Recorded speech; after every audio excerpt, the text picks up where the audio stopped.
What's going on, everyone? Welcome to an interview Bros Talking Soccer podcast. My name is Dave Knittel. I am here today with Phil Baki and Pat Staley from the Two Red Gringos Podcast. Guys, how you doing today?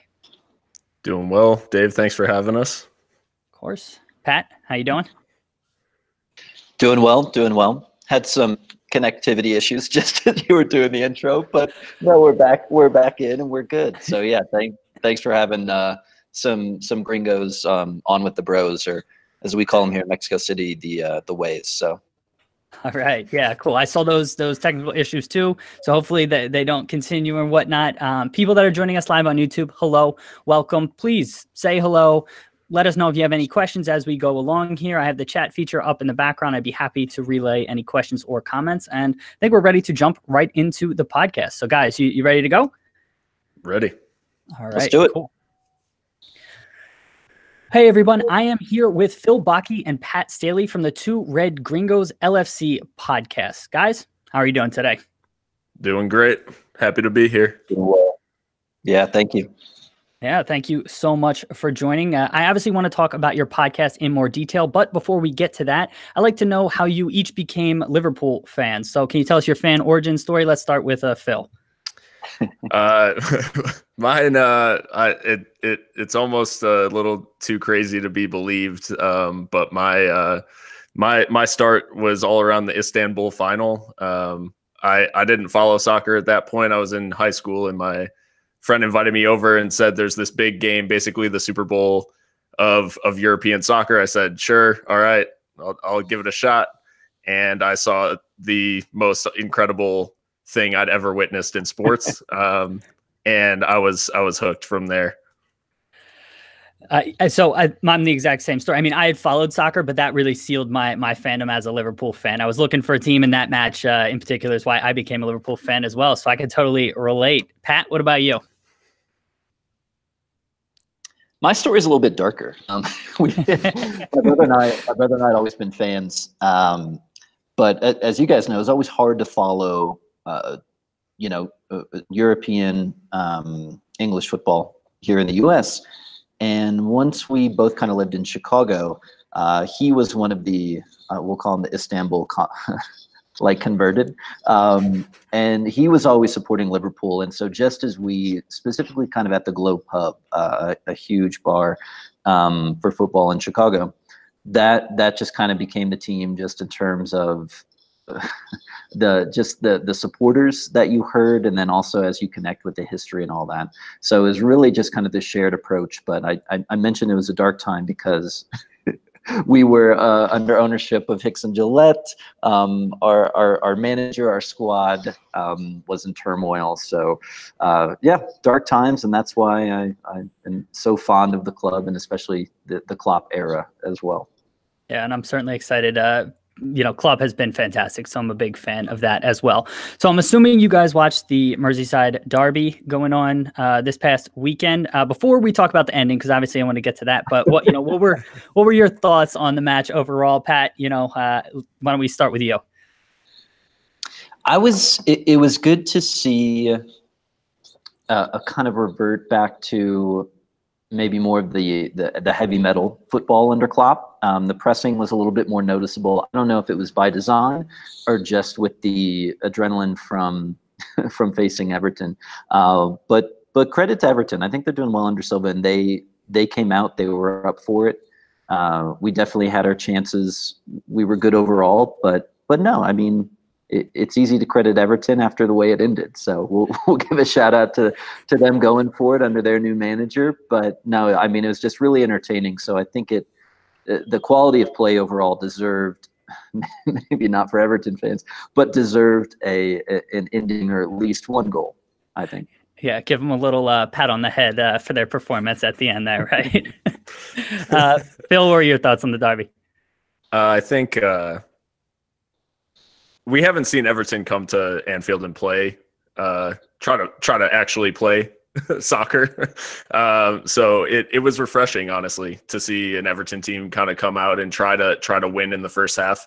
But I do think the praise being heaped on Everton is a little overstated, because at the end of the day, yeah, we created 5 big chances, and if this were the flowing front three of last season, then we could easily be talking about a thrashing inside the first 15 minutes. So with 3 big chances created. So I do think that the way that it ended could be construed as harsh on Everton, but the way we played throughout, even if everybody took all their chances, it ends maybe 4 or 5-2.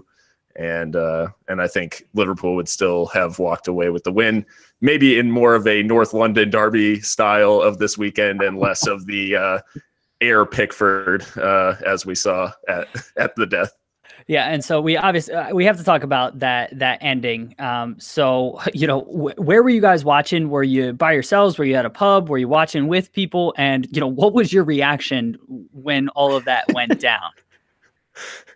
So why don't you lead off with that one? Because I think your experience was probably more pleasurable than mine.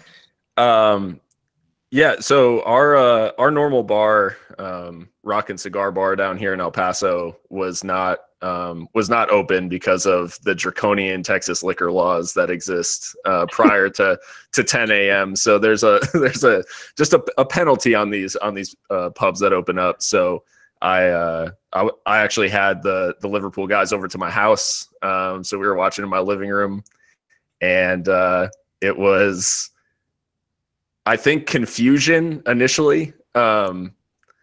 Because it's the disappointment because Van Dijk lines up the volley and just totally mishits it. So it's the disappointment. Then maybe this will stay in and Pickford will have to play it. And then just the utter confusion of, wait, has it gone out? It hit the crossbar, and for Origi to be there and have followed the play in and score, it was madness in my living room as limbs all over the place. Oh, I love it. Pat, what about you? You had to say limbs when referencing Jordan Pickford, but I love I can't remember who posted it. I think it's the guy that does the Joe videos. But it was just the American Beauty. Nobody's a big fan of Kevin Spacey right now, but the Kevin Spacey audio, because that's the way it played out, I think, for everybody. It happened in an instant when you go back and watch the replay, but as it's happening, just as Phil described, there are so many things going through your mind that are well, if this is what the play ends up being, this is what's going to happen, and maybe we still have time to just going crazy. So we were actually on holiday, as they say, up in San Miguel de Allende, which has been just completely overrun with Americans, Brits, and Canadians. Plenty of Irish pubs, none of them open at that time. So I was actually watching at this small little coffee shop. I caught the first half in the place we were watching, and then I caught the second half on my phone in this little coffee shop. So, I'm just sitting there watching it by myself, and then the goal goes in, and I start freaking out. Sitting there by myself after about 3 espressos. But no, it was incredible, and I'm sure I made a fool of myself. But I personally wouldn't have the victory any other way, right? You always want to come out and just send them a drubbing, but to win it as as bastardly as we won it in that one, it was perfect. Yeah, I loved it. I mean, I just was watching here on my couch in my apartment, and I had the immediate confusion. Immediately, I'm looking, all right, somebody had to be offside. That ball had to have gone out. You wait 15, 20 seconds to say before I start celebrating, then you just, go wild. It was so crazy. And for it to be a derby, huge rivalry match to be decided in that fashion was just, it was incredible. And so it's Origi. Yeah. That's on top of things. Yeah, I mean, on top of that, I mean, I heard he has more, I think it's goals than passes completed this season so far or something. I heard on a podcast he's got some ridiculous stat like that. So, yeah, I mean, that just to top it all off was amazing. His expected goals to 90 is 25. So we think he can sustain it, though. We think he can sustain it. Yes, he's very efficient. So we touched on it a little bit, but is that how you guys usually watch games? Are you usually going to pubs? And Phil, are you usually going to pubs, and Pat, are you usually by yourself in coffee shops, or is it a little different? No. No, we have, as usual, the Arsenal support are always out in force here, but we do have a solid that will open up. Shout out to the Doghouse and Roma Norte. But the pub opens up at even, for the earliest games, nobody's that crazy. But for like 9 a.m. or later games, we can get there. So we've got a good a WhatsApp group of about a dozen people, and probably a good half a dozen people that will show up consistently to weekend games. And I'll usually hop in there for Champions League, and you find the odd Liverpool supporter too. So no, it's a good little community here of expats and locals. But that's not even to mention the Mexicop, which is about 100 deep and are tough to keep up with. But we caught, not to mention the Champions League final, but that's who we caught the that final with. So there's the expat group, there's the Mexicop group, but no, plenty of supporters to hang out with and enjoy the match with. That's awesome. Phil, what about you? Yeah, out here in El Paso, and we might get into this in the origin story of the Two Red Gringos, but out here in El Paso, we have our group, the El Paso Reds, also affectionately known as the Juarez, referencing Juarez right across the border. And and that was all Pat. Credit to where credit's due. But we have a dedicated, if small, group out here in El Paso, and we share a bar, Rock and Cigar Bar, that is kind enough to open for most kickoffs that are like 8 a.m. or later, especially on Saturdays. They're pretty willing to work with us, and yeah, we meet up. It is shared with the Arsenal supporters, and we put up with them. But luckily, it's not it's not United and it's not City, so or Chelsea, God forbid. So we can tolerate the Arsenal supporters. But yeah, it's a small dedicated group, but we have loads of fun, and we've had some amazing moments so far to celebrate just this season. So agreed. And so, yeah, let's talk about Liverpool season maybe in a little bit more detail here. So, Phil, how have you felt about their season, both Premier League and Champions League performances? I mean, in the league, you can't be upset with where we're at right now, given the last couple of years, kind of consolidating that top four finish. Right now, we're chasing maybe the greatest Premier League team ever assembled in Manchester City, and we're doing it in a fashion that I don't think anyone expected if they watched Liverpool over the last couple of seasons, in that it's based more around the defensive solidity than it is around the high-flying kind of heavy metal football that we've come to expect. I mean, the fact that we're through 14 Premier League matches and we've conceded 5 goals, it boggles the mind as someone who's watched the last 10 plus years of just utter shambles at the back ever since Rafa left, basically. So this is a season full of promise, I think. And it is tough to watch City win week in and week out, but we are doing the same in the league, and so long may it continue. And as far as Champions League, we got handed an incredibly tough group, and yet we're headed into the last match day with our fate in our own hands. So I don't know. I don't think you can really ask for better in terms of being a Liverpool fan, because we're at maybe I believe the best ever start through 14 matches in the club's history, and it does hurt that is not good enough for first place in the league. But we're putting ourselves in a position to still do some amazing things this season, and I think that's about all you can ask at this point in the campaign. Yeah, Pat, how have you felt about the Prem and Champions League performances? Yeah, exactly what Phil said. I think we can be more disappointed in the Champions League performances, but also kind of mentioning that we've got defensive solidity, but we're still kind of. It almost feels like we're stuck sometimes, right? And we're in a good spot when we're second in the league and still Champions League fate in our hands. But there is this kind of feeling of, what does this squad look like under Klopp this year? And I think questions about the midfield keep coming up, but we're beginning to see maybe what our strongest 11 looks like moving forward.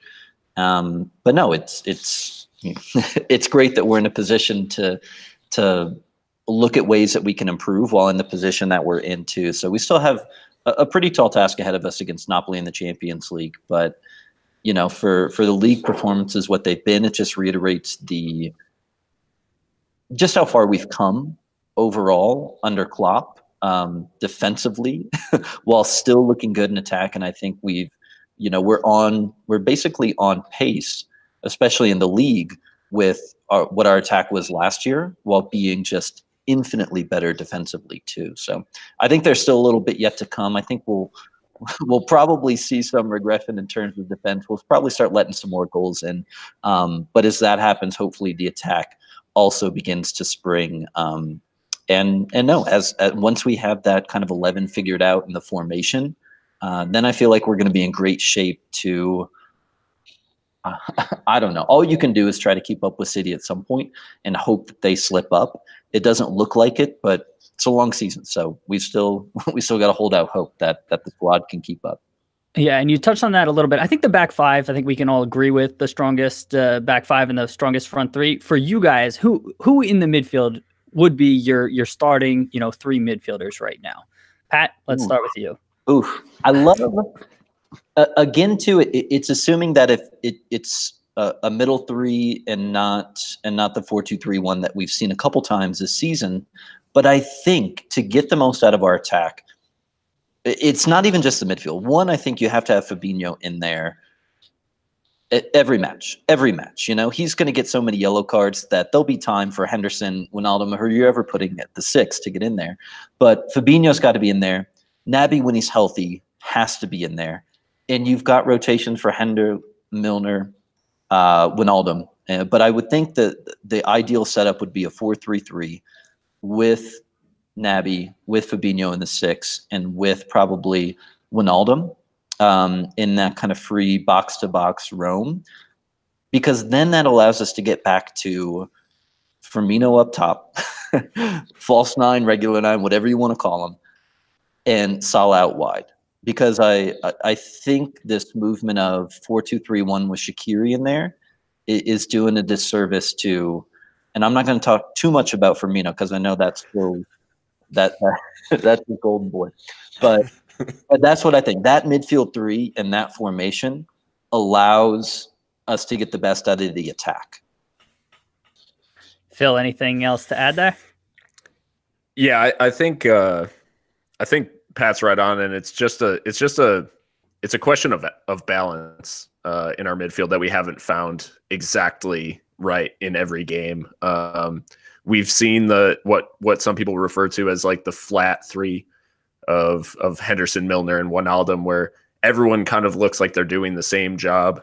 And I think when you see Fabinho or even Keita in the limited minutes he's gotten since he came back from injury, you see a little bit more of a differentiation across the three, and you kind of see more of a balance where we're not having multiple people doing the same job, where everyone's got their defined role. And I think everyone points to kind of the lack of dynamics out of midfield, but even Fabinho in his defensive role has completed, I believe, more passes to our front three in the game against Everton than the last two games before that combined. And it only took 32 minutes, and that was 14 completed passes from midfield into the feet of either, one of Firmino, Salah, or Mane. And that's just something we've been missing. So that kind of deep lying playmaker who can also break up play, I think, like Pat said, Fabinho's got to be in there. And then Keita, if he's healthy, because he is so good on the ball and so able to change the game, I think. And we just haven't seen the best of him because he's been kind of stop-start with injuries. And so, yeah, I have to agree with Pat on that one. All right, I like it. Last two Liverpool-specific kind of questions here, and then we'll transition more into talking about your podcast. Both these come from Twitter. The first one is from Christopher Kerr. He wanted to get your thoughts on the possibility of Christian Pulisic signing for LFC. Phil, any thoughts on how Pulisic would fit in? Would you welcome him? Would you be excited about that, or would you not be too excited about it? What are your thoughts? I think So first off, I just want to preface this by saying it is incredibly hard for me to say Pulisic. I see it and I want to say Pulisic, and it's just my Eastern European roots just kind of cry out for the Americanization of the name. But no, Chris. I'll call him Chris. We'll go with that. Okay. So him signing for Liverpool obviously would be huge for the club in terms of the commercial kind of aspect and drawing American fans to the team. I mean, right now there are tons of Americans who turn on Fox Sports each weekend to watch Dortmund just to see if Pulisic is going to play. So from that aspect, it is big because it would draw kind of a whole new fan base to the club.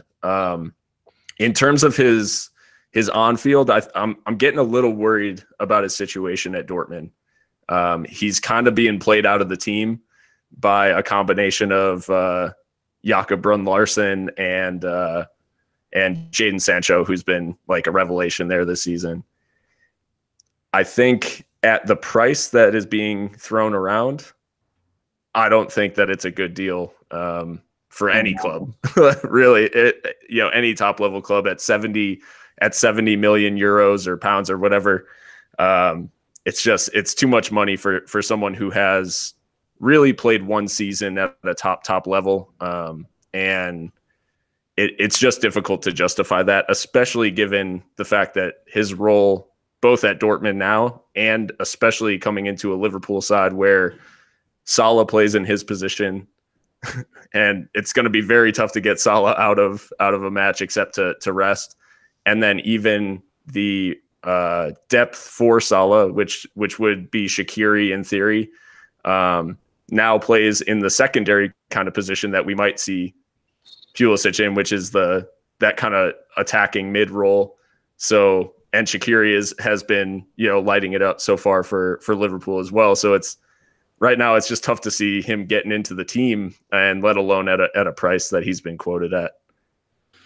Pat, anything else to add there? The jersey sales, Phil. The jersey sales. I'm thankful that whenever I see, it was definitely like Ibrahimovic in United, where we reach like peak, like we pay him $500,000 a week because of the jersey sales. And I was actually happy to see a lot of Liverpool fans, mostly on Twitter, get into like the analysis of how much the club will actually make. And they're not bringing in, maybe from the club's own shop, or it can help with marketing. It would be huge to have this American wonder kid play. But Phil's right. Like where's he going to play? We've got full. We do still need some depth on the wing, but it's mostly in terms of Mane's position, right? Because Salah, Shaqiri, even Mane can shift over and play right wing, and every single one of those players is in better form and is better right now than what Pulisic is. And so I don't know. I would love to have him. I would have loved to have him a few years ago when we tried to send 11 million for him, but 70 right now. I mean, maybe United or Chelsea will shell that out, but I mean, I would want him. Here's the only reason I want him is to avoid him going to a Chelsea or United, because that I might have to leave Twitter. I might go for good at that point, because I cannot come back to a soccer world in the States where he's wearing like Chelsea blue or United or something. Arsenal would be tough to swallow, but either of those two fan bases, there's no love lost there. I can't stand it. I wouldn't be able to handle it. So that's why I hope we sign him. I feel the exact same way. I don't know. Maybe it's worth $70 million to save me that trouble. John Henry. Yeah, I feel the exact same way. I don't know if it makes sense for the club and even honestly his career at this point, but I don't know if I could take him at United or Chelsea. So I'm firmly in the same camp as you guys.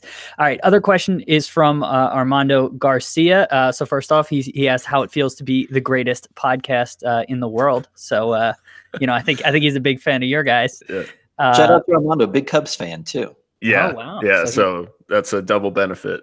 So all right, he's got to be flying high after the World Series, right? A couple of years ago. I don't know. I don't follow baseball too much. I know they won recently, right? Yeah, we're still living off of that glory 2 years on. So we're ask us another 98 and we'll yeah, I'm an Eagles fan, so for the Super Bowl, like I'm going to be excited about that for the next 3 years. So yeah, I can totally relate. But his other more serious question is, what are your thoughts on possible other transfers made this winter for Liverpool? What do they need? Do you see any players that they should go after, that they might go after? Pat, you want to start that off?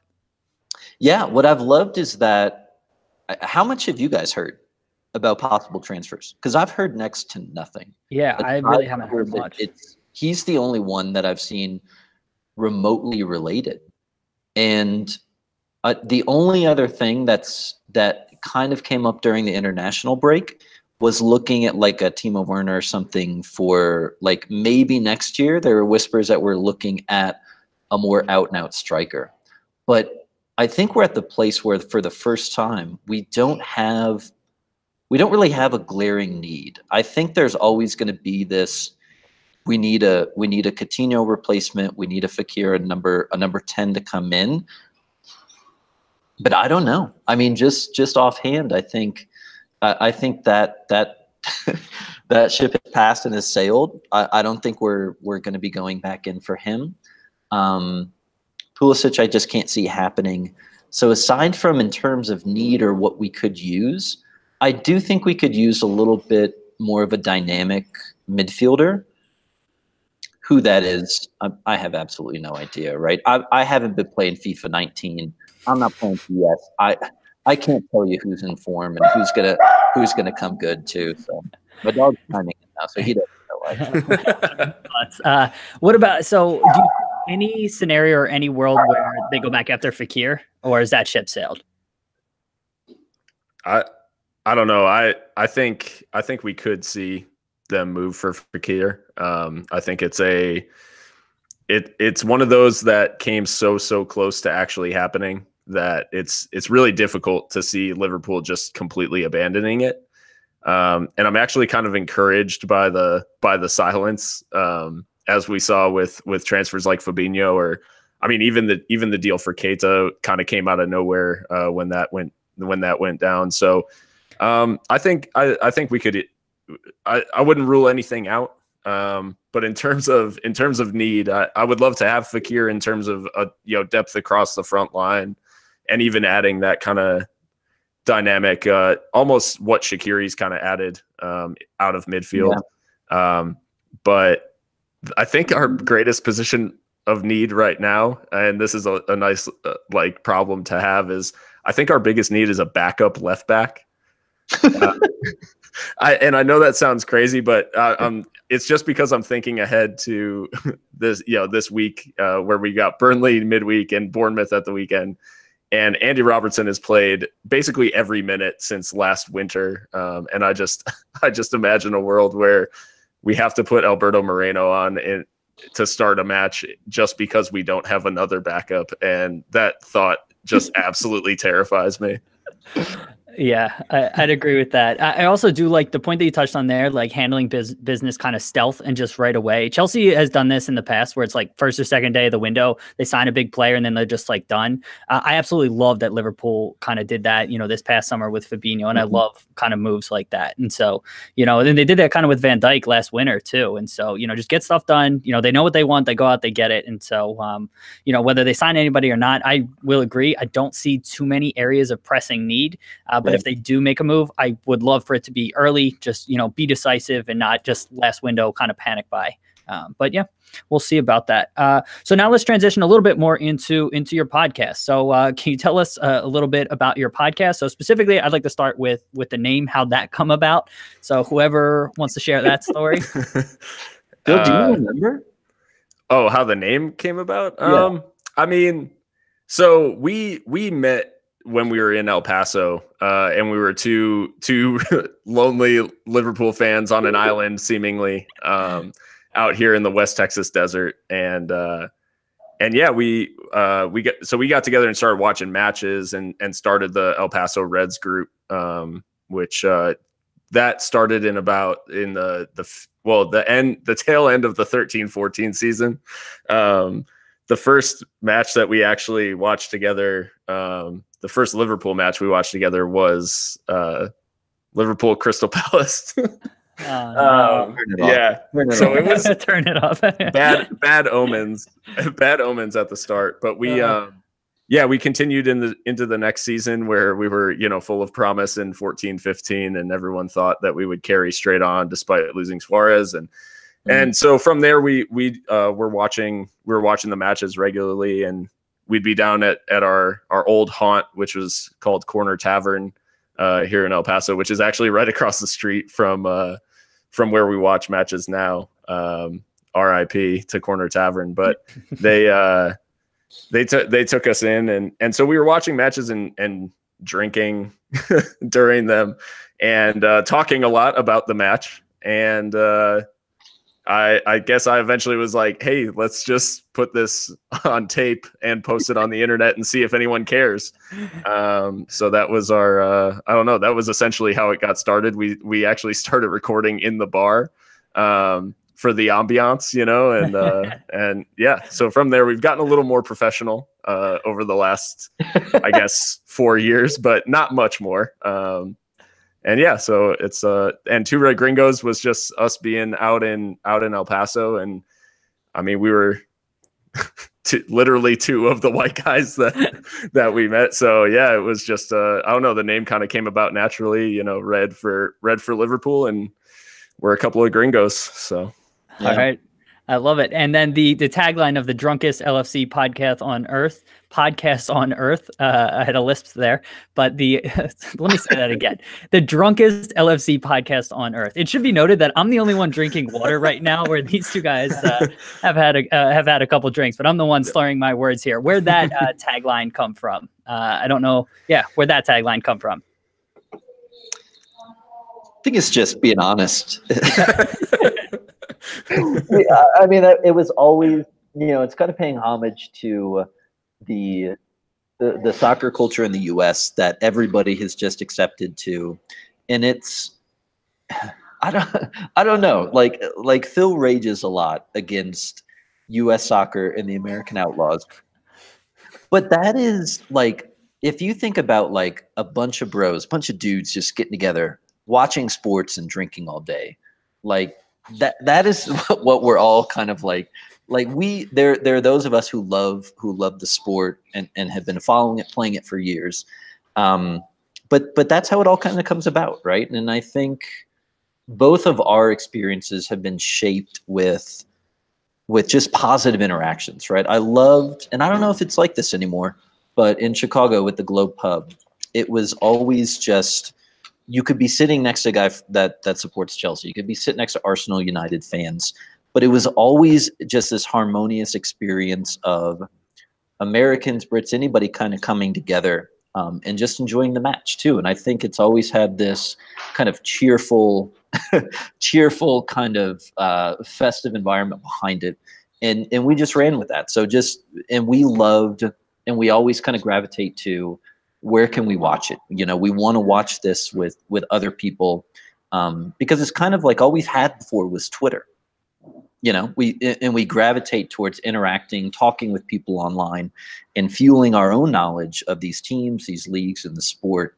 And to try to replicate that in person is always ideal. And so the fact that we could just stick a microphone in front of us while we had Shiner or whatever, what became our running intro to Two Red Gringos was Pick Your Poison. That's just a part of this love for the sport, and why we gravitate towards it, is the whole atmosphere behind it too. So I think that's something that we try to recreate at the start and keep going despite being separated by a border and a wall in some parts. We won't get political. Well, I love it. Yeah, that was very poetic. So I really, really like that. Not to put you on the spot, but DJ from Stadium Scene throughout, if you guys would be interested in having a drinking contest with the lads, which are another podcast, maybe we take that. We can take that offline, DJ. We'll come back to that. But now I'd like to geek out a little bit because I have a podcast. We're recording a podcast now, and I think listeners might find this interesting, but some behind the scenes stuff. And so we touched on this a little bit off air, but I'd like to know kind of how you record, maybe a little bit how you edit, because I kind of find all that stuff fascinating. So can you tell the people kind of how you guys record with the distance that you just highlighted? Yeah. So let me take this since I do all the hard work. Yeah. No, go ahead. Sometimes I pick the music that we start out with on Spotify, and about 9 times out of 10, it's a terrible selection. So Phil does all the hard work, all the podcast like details, all the technical stuff. It's all Phil. So I'm gonna see this question to him. Yeah, no, I mean it was a thing that when I was actually the first one that moved out of El Paso. I was the one that broke the band up. I was the Yoko, or I guess my wife was the Yoko. Whoa. I don't know. Anyways, she's not watching this. No, my so I moved away first, but I didn't want to stop doing it because we had been doing it in person and we had just kind of been recorded. We moved out of the bar. We decided that was bad for sound quality. So we moved out of the bar. We were recording at my apartment most often. And then, I wanted to keep doing it, even though we were going to be remote. So I furiously Googled, like, how the hell do I do this? Because I don't have a sound background or anything like that. I have no idea of this stuff until I guess I'm self-taught in a lot of this stuff. But yeah, now we've kind of gone through a couple of setups, but I eventually landed at what we do now, where I have my computer with just GarageBand, and I record our audio onto there. I use an analog mixer on my end to merge our audio from a Skype call into one kind of audio file, and I mix it live. That way, the editing part I have to do a lot less, because in the past it was you record for an hour and a half and then you're editing for hours after that, because I would listen to something and I would hear like an or a cough, and I'd want to edit it out because I wanted everything to be perfect. Mm-hmm. And I realized that doesn't really matter that much, I think.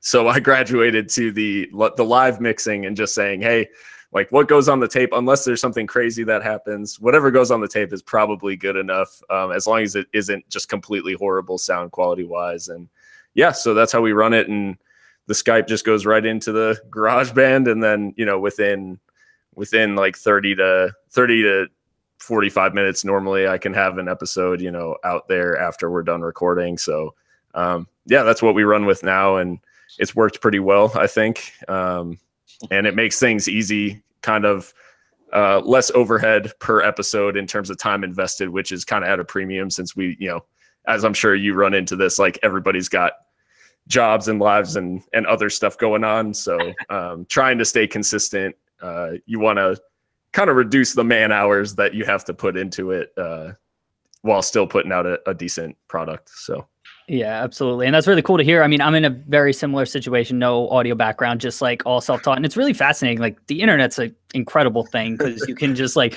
Google some stuff, and like a week later you could just have a podcast on iTunes, like, right? Like, and it's out there, like somebody in Japan could be listening to it. It's pretty wild. So it's always awesome to hear that. And so with your episodes, kind of how do you guys structure them? Is it always like, do you have a set of topics? Are you always doing like match reviews or, breaking news? Or is it just kind of just like, hey, anything about Liverpool? Do you do stuff like you say, you text each other, hey, I want to talk about this on the podcast? Kind of how does that work?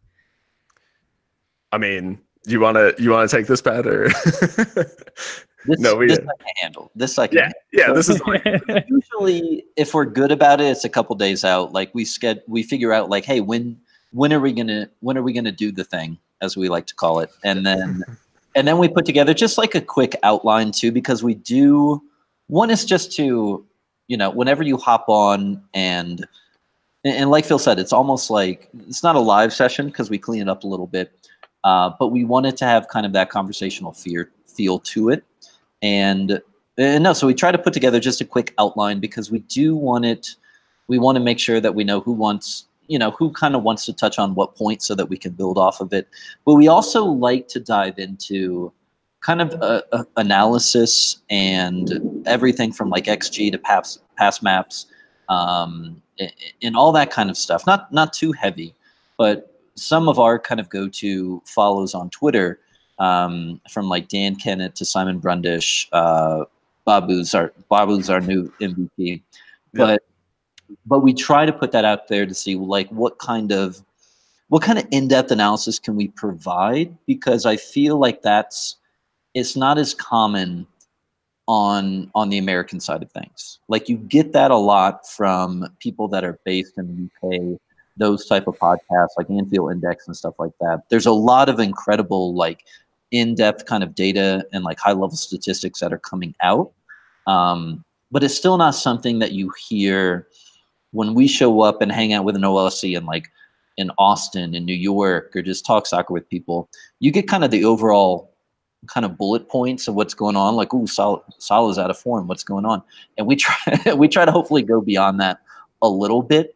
And that kind of pre-work, whether it's like 2 days before, the day of, even just that quick kind of chat before to say, what are we going to talk about? But it often is kind of like this mix of let's review and preview, and then throw something in like our social media heroes and villains that we often try to celebrate or deride. So yeah, just a mix like that. But a quick kind of outline helps us stay on top of what we want to discuss. You would think it would help us deal with time management. It doesn't. It'll take 10 minutes to talk about. 45 minutes later, completely derailed. But no, yeah, like we can just kind of own up to it, and I think a lot of it is something for us as well to be able to still connect, to talk, and then we can kind of put it out there. If people like it, then they'll listen to it. And so do you guys focus solely on the first team? Do you touch on any other aspects about the club, whether it's youth academy, women's side, or is it pretty much just first team? I mean, it's primarily the first team in terms of the men's side. We actually haven't touched on the women's side, which maybe that's something to look for in the future. Yeah, I feel like the French DJ. That's okay.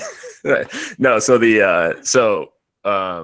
but we do talk a lot about the youth, more so those who are close to breaking into the first team, and those who can have an impact. But like Pat was saying, we kind of try to mix the feel that people have after a match with some actual data. So there are a lot of narratives that can emerge, and so we try to kind of be the narrative police a little bit in terms of our catchphrase. Sometimes when there's a narrative that doesn't match the data, we always say, and pardon my French here, but we always say your eye test is shit. Like so sometimes the eye test doesn't always match what's actually happening in the data. So we try to kind of mix it without getting too heavy. And it's that kind of approach. We mainly focus on reviews because we're terrible at predicting things. Although we've come lucky, I think, a couple of times recently. I think I got a 2-0 right one day, but nice. We haven't talked in a while. It used to be kind of the LFC segment, and then we would give Phil kind of free reign to talk U.S. soccer. He can plug his lower league stuff, which is really cool. But it was also just a chance to kind of, I don't know, balance both worlds, right? Like, what's it like to be an LFC fan, and what's it like to be a U.S. men's national team fan or a U.S. soccer fan too? But we've kind of moved away from that, probably because, again, our time management is awful. So we let Phil do that with their Protagonist stuff. Okay, cool. Well, yeah, I do want to circle back on that, but let's stick with LFC right now and just get to my last couple questions here. It's obviously the middle of the season. We're in the thick of things. I think you guys have been doing this 4 to 5 years. What do you guys do in the off season? Do you talk transfer, or do you just take a break in the off season? How do you handle that? I think we took a break this summer in terms of kind of letting the World Cup breathe. I think we did a preview episode for the World Cup, but that's definitely not our game. We stuck to Twitter and just memed heavily over the summer and just kind of enjoyed it for what it was without having to produce anything. Obviously, watching those guys at the World Cup, Firmino and for me especially, it's fun to watch the run, but yeah, I think we took a break mainly, and then we did some early preseason kind of. We talked about what was that? Was that best kits of the? We had our kit rundown of, was it the past decade? Yeah, I think the last 10 years we did the best and worst LFC kits, and then we did a which has a special heart in the El Paso, or a special place in the heart of the El Paso Reds because of those who participated. But we had a fan survey of the definitive Mexican beer rankings, where we declared that Negro Modelo is the number one large Mexican beer. Mm-hmm. So don't add us. That is scientific data from 12 people surveyed. Fact count. Exactly. That's fact. Exactly. All right, cool. Well, I love hearing that. What's been your favorite thing that you've gotten to do because of the podcast? Whether it's, I don't know if you've interviewed anybody, if there was a specific thing like the surveying the people on the kits, if that was your favorite thing, or what else. So Pat, why don't we start with you? The beer is always cool. That's been bubbling up for a while. Like when I first moved to Mexico City, we showed up moving into our apartment and they were throwing this dinner for all the workers, everybody that had been there. And my Spanish, still to this day, is pretty bad. But back then was absolutely atrocious. So I show up and I freeze. I'm like, what do I do? What do I say? So I grabbed a bottle of bourbon. And then we went down and we just drank bourbon. And in my broken Spanish, we talked about what the best beers were throughout Mexico, like the large ones, because there was a clear hierarchy in there. So I love that episode. But I think the coolest thing that we had done is Phil got to generate some conversations with the new El Paso soccer team. So I'll let Phil talk about that a little bit too, because that was a movement from just a couple of jamokes drinking and doing a podcast to something somewhat legit.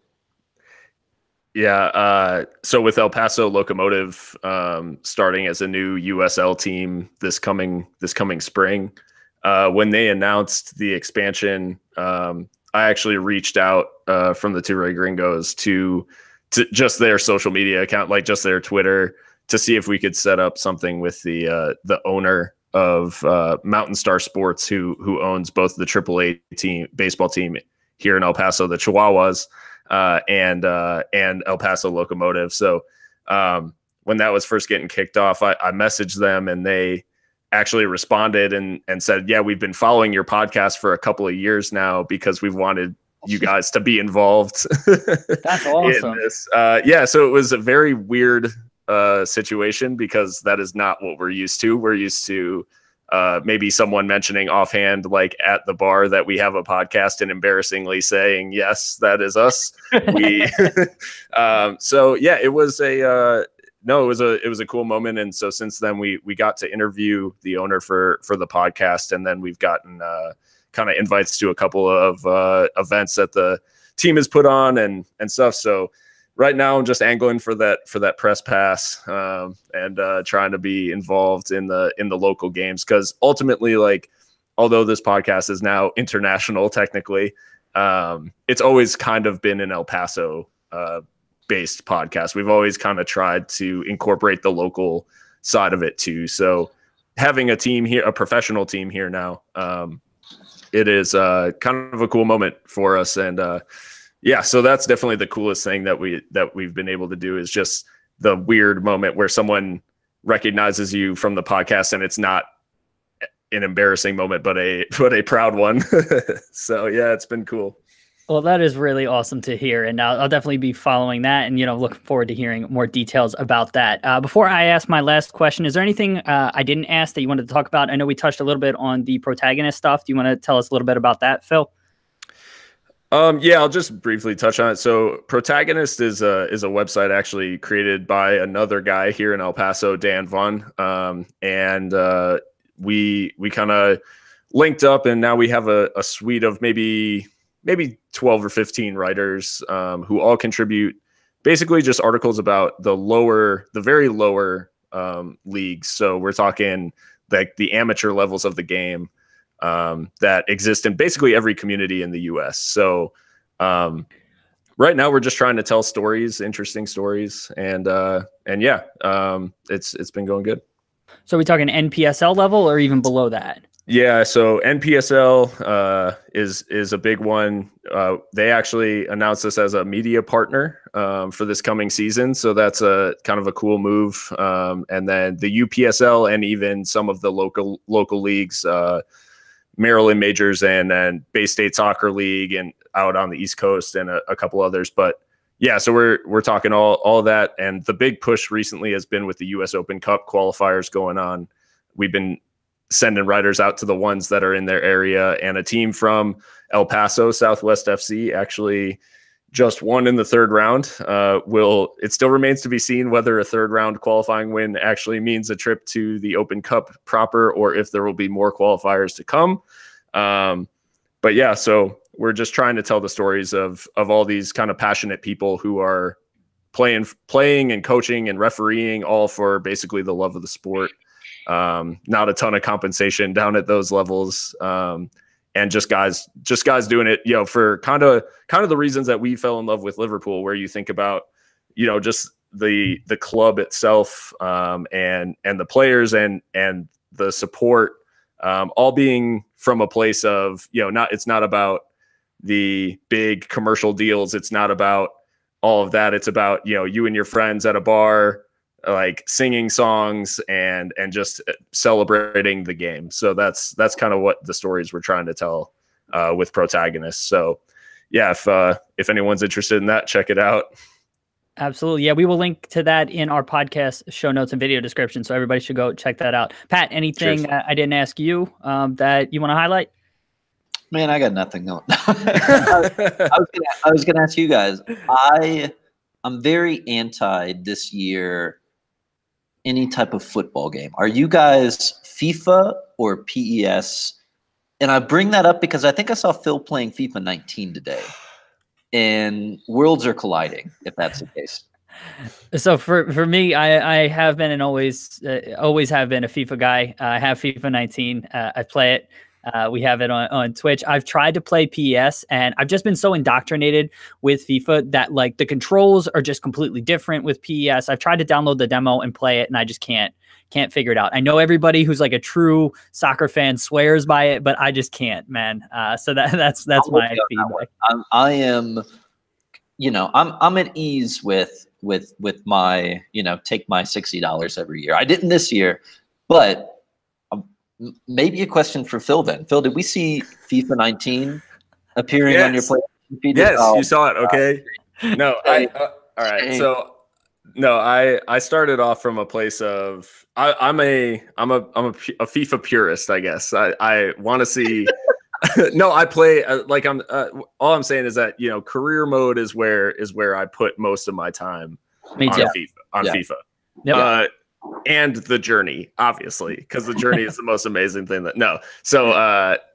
but career mode is where I put most of my time. And so year after year after year, it's been kind of the same thing in career mode. And so at the beginning of this year, I was like, I'm not doing it. I'm not buying it. I'll play PES and I'll be perfectly content with my life. And then about 2 days ago, I got an email, and I don't know how I ended up on this mailing list or whatever, but EA, I think they heard me or something, and they bundled Madden, FIFA, NHL, and NBA Live, which is terrible, but 3 of those games are pretty good for $99, and they broke my willpower. They completely shattered it. You got to do it at that point, right? Yeah, I couldn't resist. So I basically went straight on the PlayStation Store and sold my soul to EA for 4 games. So yes, I have been playing FIFA. Aside from like Phil showing up and drinking a Heineken on one episode, that's probably it's like the second best thing that could ever happen. To see that. This is my hipster side selling out. You know, I've gone corporate. So well, I love it. Okay, so last question I wanted to ask here. We try to keep things positive, especially end on a positive note. So what's the thing you're most excited about happening in world soccer right now? You could take that whatever direction you want to take it. Pat, I don't know if you want to take us away there. Yeah, I think in spite of the French DJ twerking comment I mentioned earlier, I thought that was really cool that we had a female Ballon d'Or winner. That just getting us to that point. Also, the recent, and they do it every year, but the campaign with whether it's rainbow laces, captain's armband, rainbow, sports for everybody, because you still, when you go on and you see just all these people just talking about like, I might keep politics out of football or something like that. Or I even retweeted something today where it's like, some club was investigated for, some type of slur or something. And they were like, well, it's just harmless, So I love that the game is, no, that's all bullshit. Like, as much as we want to see this progressive stuff, it's still all this other stuff going on that is just corrupt and backwards. But on a positive note, Liverpool FC, greatest start to a Premier League season. This is our problem on Two Red Gringos. We start going down dark paths and tangents and rants. So I'll say this: like, what I just love that Klopp running onto the pitch is just the best thing happening in world football right now. It's the most pure. And on Two Red, we do a pick your poison, and my beer holds up to German purity standards.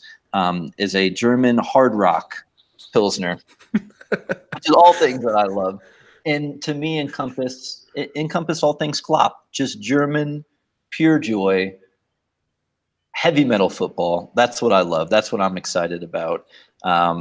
So yeah, that's what I look forward to tomorrow and most weekends. All right, Phil, what about you? What's the thing you're most excited about happening in world soccer? He kind of stole my thunder. I was a little worried about a Klopp ban. So the fact that they fined him, 8,000 pound. All right, get on with it. I'm happy with that. But yeah, in I don't know. It is easy to be cynical about world soccer right now. But I'd say the recent announcement that the European Soccer League is not being talked about by UEFA and not being actually pursued.